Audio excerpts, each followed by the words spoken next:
రైతు స్థాయిలో చూసినప్పుడు వాళ్ళ అవసరము మాత్రమే అప్లికేషన్ల వైపు మళ్ళిస్తుంది.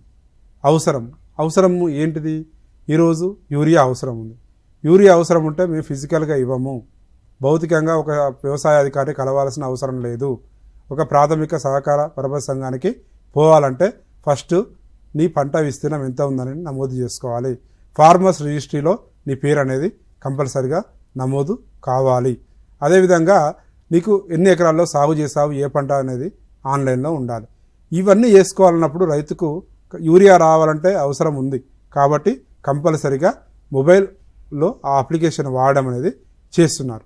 అదేవిధంగా వర్షాలు పడ్డప్పుడు, వర్షాలు పడనప్పుడు, వాతావరణ పరిస్థితులకు అనుగుణంగా తనకు కావాల్సిన సమాచారం ఏదైతే ఉన్నప్పుడు, అదేవిధంగా మార్కెట్కి సంబంధించిన సమాచారము, చీడపీడల బెడద వల్ల కూడా ఏమైనా సమస్య వచ్చినప్పుడు వెంటనే ఆ రైతు అప్రోచ్ అవుతున్నాడు.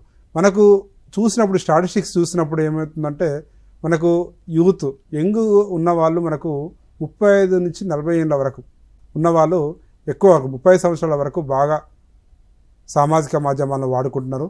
మనకు మహిళలకు వచ్చేసరికి ఏంటంటే మన తెలంగాణ రాష్ట్రంలో కానీ దేశంలో కానీ అగ్రికల్చర్కి వ్యవసాయానికి సంబంధించి సామాజిక మాధ్యమాలను వాడుకోవడం అనేది చాలా తక్కువగా ఉంది.